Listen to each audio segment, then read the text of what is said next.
For Fox Sports, I'm Annabel Stephan here at the Dallas Cowboys practice facility in Irving, Texas, alongside the one and only Trent Dilfer, head coach of the Elite 11 camp. Trent, the big man on campus over here. You saw a lot of guys today. We saw a lot of talented players. What really caught your eye?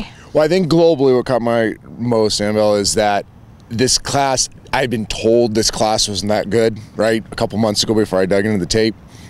As I started getting into the tape, I'm like, well, I don't know what they're talking about because tape's pretty good. And then I got to see it firsthand. This is a very good class, a very deep class, and some guys with some tremendously high ceilings. Hard conditions today, heightened kind of evaluation mode I'm in, so a little bit harder to get me overly excited this year. But a lot of things to be encouraged by. Guys that have tremendous skill sets, are good, really good competitors.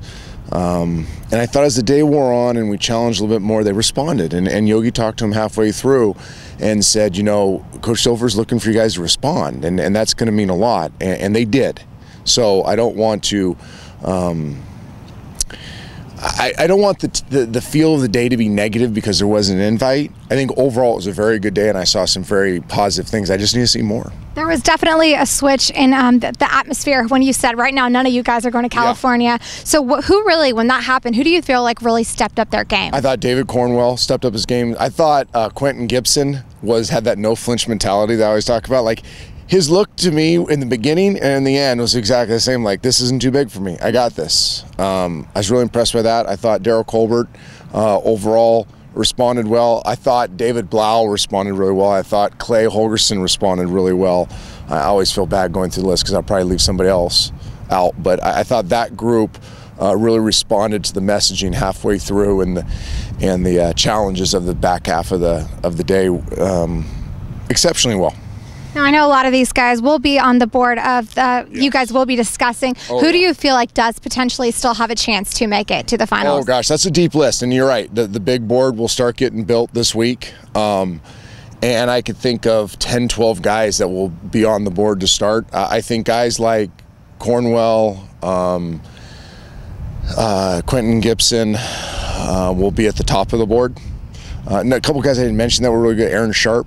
Brandon Harris has tremendous upside. Manny Wilkins was here. I mean, Manny Wilkins is a great football player. He had an average day, but he's a great football player. And we've seen this happen before. So sometimes there's people always say there's no excuses. There are reasons sometimes. And I think there's some real reasons why some guys didn't put their best foot forward today. And they'll get other chances as spring goes on. But the big board will have, I mean, off the top of my head, 10, 12 guys on it from this group. This is your third season of doing this with this camp. I know this year there's not going to be as many invitations extended to the finals. One of the things you said in that wrap-up speech today is you want to find a guy who is very unique, has one quality that's very unique, consistent across the board. Can you explain that a little bit? I will, and it's something that we as a staff have discussed at length. When I took this thing over 2 years ago, it's one of the first things I tried to explain to them as evaluators, and some of them were already gifted evaluators. But at the end of the day, the guys that play on Sundays, or the guys that dominate the next level, have a unique trait that carry them through maybe other challenges they have. Carry them through tough circumstances. Now that trait can be an intangible trait, a fierce competitive spirit, a gifted ability to learn, an ability to process information. It can also be suddenness with their body and their eyes. It can be extreme athleticism. It can be arm talent. You know, it can be power, right? We've had players before that aren't necessarily quick, they're not necessarily smooth, but they're just so powerful. Just have that raw Ben Roethlisberger, right? Just raw power. You know, we've classified about 7, 8, 9 different unique traits to look for in guys.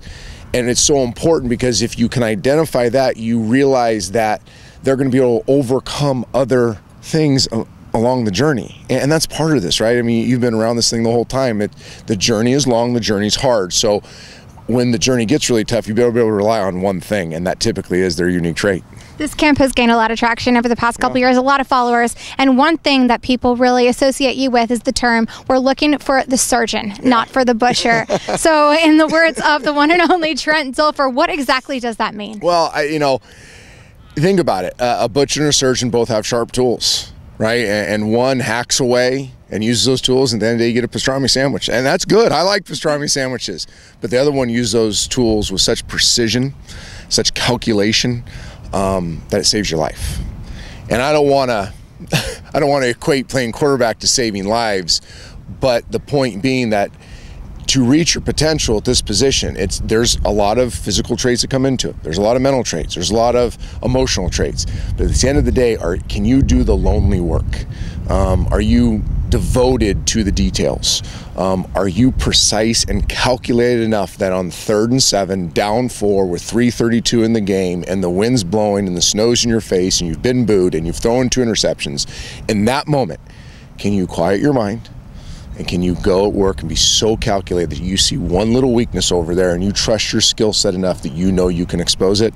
That's the difference between a pastrami sandwich and saving your life. Well, it's safe to say with just one regional camp behind us, there's a lot of talent to be seen. Yeah. I'm sure a lot of time watching film from Trent. Oh. So make sure to keep it here at Fox Sports for all the latest on the Elite 11 Regional Quarterback Camp. Alongside Trent Dilfer, I'm Annabel Stephan, Fox Sports.